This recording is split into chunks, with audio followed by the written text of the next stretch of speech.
Hello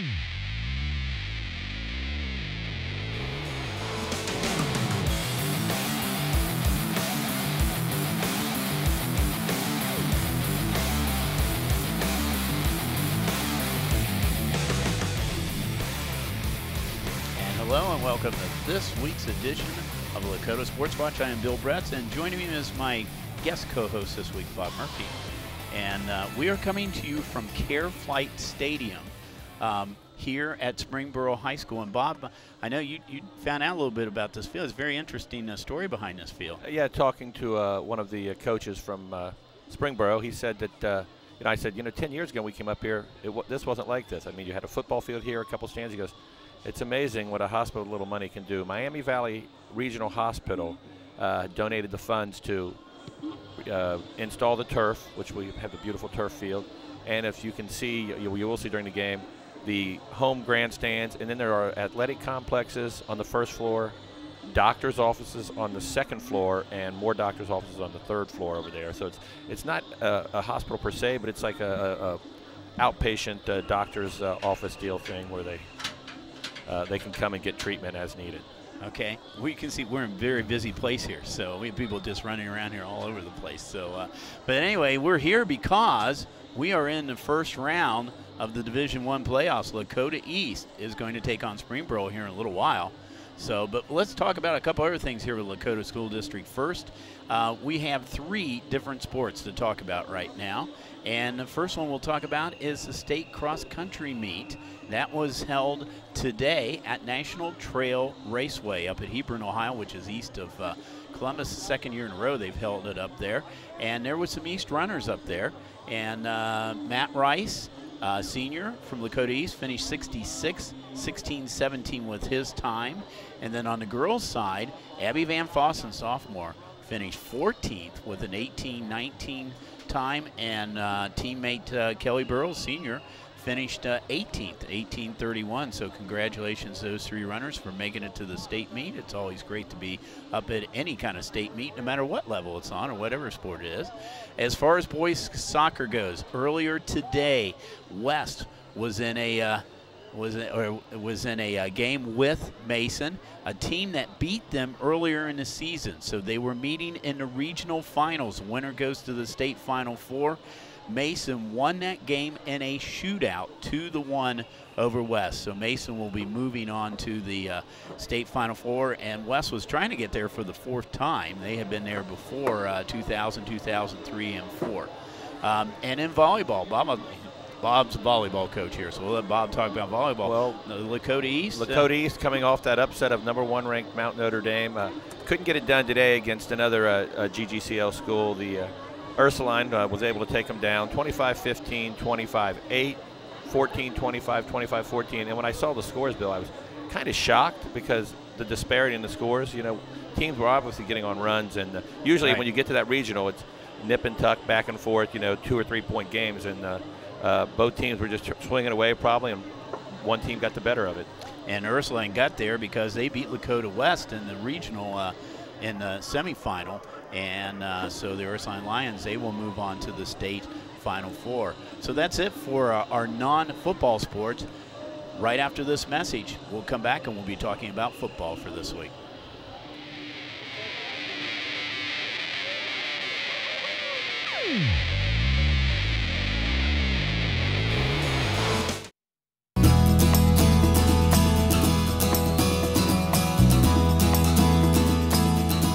Nearly 350,000 students in grades 7 through 12 across Ohio participate in 24 OHSA sports. The association sponsors high school state championships in 12 boys sports and 12 girls sports. In all sports except football, every school has the opportunity to participate in the state tournament. Competing schools at regional and state tournaments are reimbursed for some tournament expenses. And unlike many other states, Ohio schools do not pay a membership fee to belong to the association and do not pay tournament entry fees. In conjunction with tournament managers across the state, the association works diligently to provide memorable experiences for students, parents, schools, and communities. So join us in celebrating school sports in Ohio.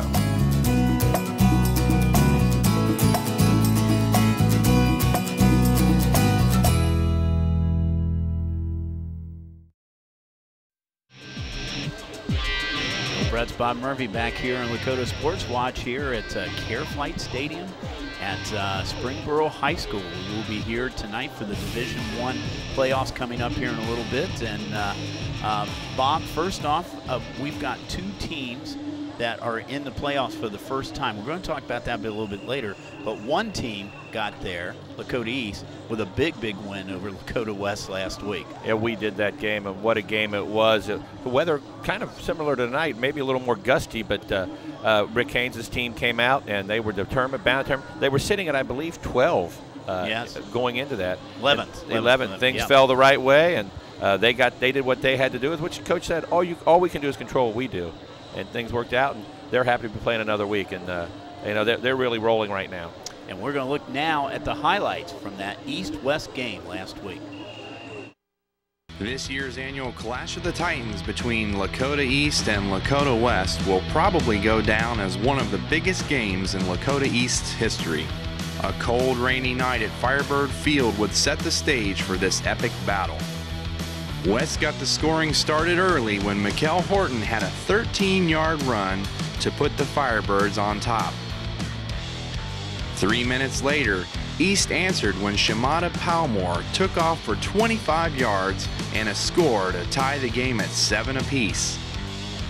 In the second quarter, East quarterback Eric Eichler drove the Thunderhawks deep into Firebird territory and punched it in from 3 yards out. But East was not done yet.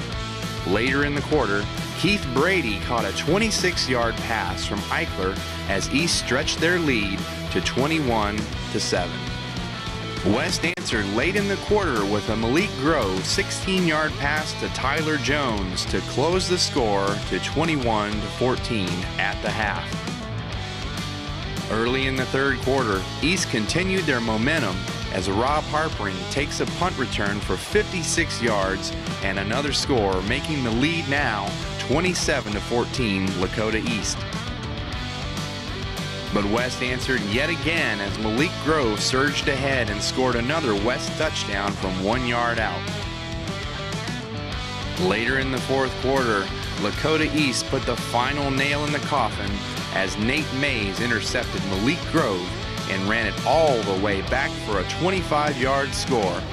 The touchdown was the final score of the game as Lakota East pulled out a huge victory, eliminating Lakota West from the playoff picture and vaulting themselves into tonight's matchup against the Springboro Panthers.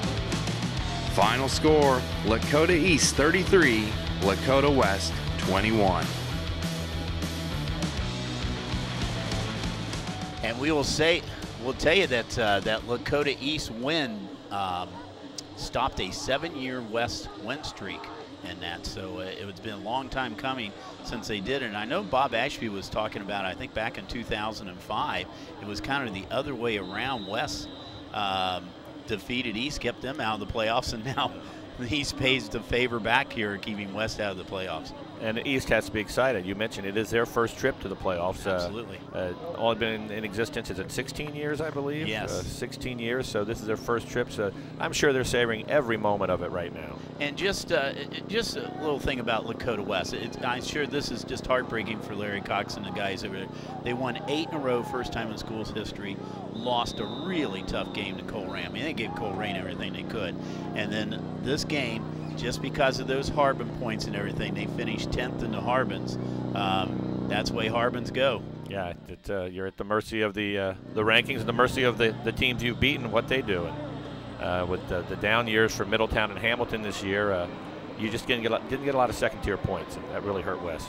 Well, as we said, it is a big deal here for East to be in the playoffs for the first time. And we caught up this week with Coach Rick Haynes from Lakota East. And we asked the coach, first off, the keys to the win this past week against Lakota West. And what's he know about Springboro, the Springboro team, which is very good. We'll be talking about it here in a second. And what does this mean to the East people, all the East players and all the East spectators being in the playoffs for the first time?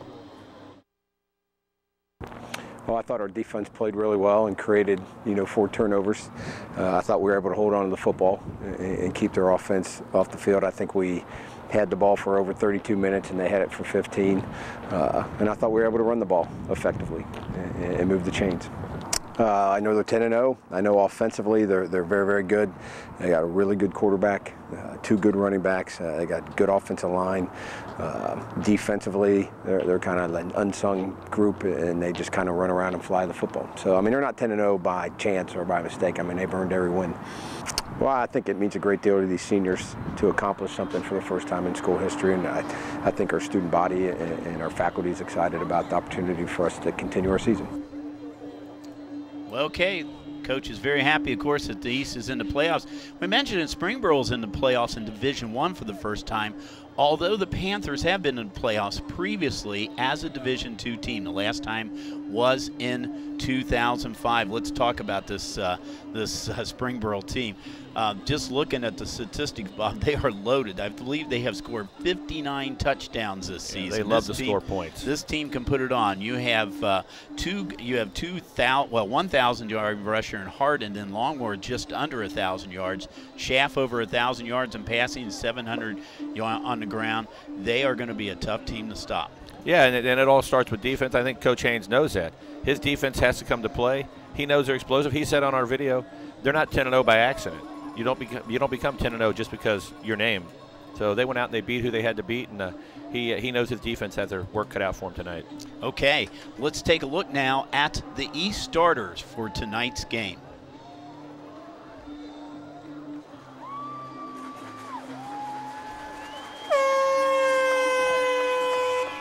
And we can see there they are. There's the East starters up there tonight, and as far as this is their offensive starter, no really changes. Will Mahone, 1,000-yard rusher this year.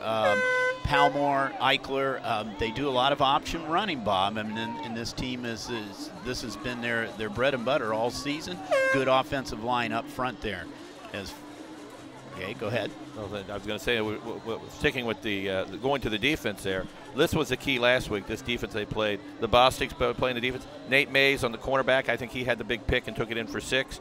And Rob Harpering, the safety, had some big defensive breakups, and he had that punt return. That really set the tone. Yeah, they did. So there's your starters, and you can see right there is the Thunderhawks going off the field right now as they're getting going back to the locker room, getting ready for tonight's game.